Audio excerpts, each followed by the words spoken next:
បាទសូមជំរាបសួរបាទពុកម៉ែបងប្អូនបាទថ្ងៃនេះមានសម្រាប់វីដេអូទូទៅនឹងថ្ងៃនេះគឺជាថ្ងៃដែលបិណ្ឌកថាទៅជាថ្ងៃ18ទៅជាថ្ងៃសៅរ៍អញ្ចឹងខែ10ហ្នឹងហើយអញ្ចឹងអ្នកនរគ្នាហ្នឹងហើយ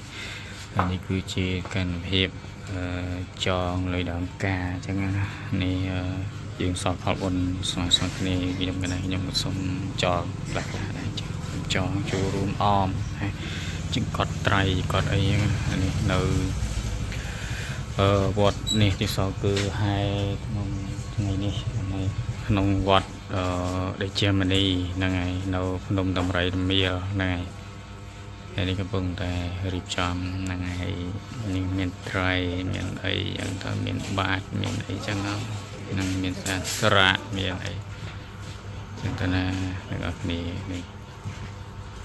ត្រីធំមានបាតលោមានចឹងស្រ័យចឹងទៅអ្នកនរគ្នាហ្នឹងនេះដល់ការដល់អីចឹងនេះចូលមានការដល់ការលុយមានអីចឹងអ្នកនរគ្នាចឹងវីដេអូមានតែប៉ុណ្ណឹងជួបវីដេអូថ្មីៗទៀតដល់គុណច្រើនបាយតនរៀបចំហែទេហ្នឹងហើយខ្ទង់ម៉ោង2អញ្ចឹងណាហើយនេះម៉ោងនេះគឺម៉ោង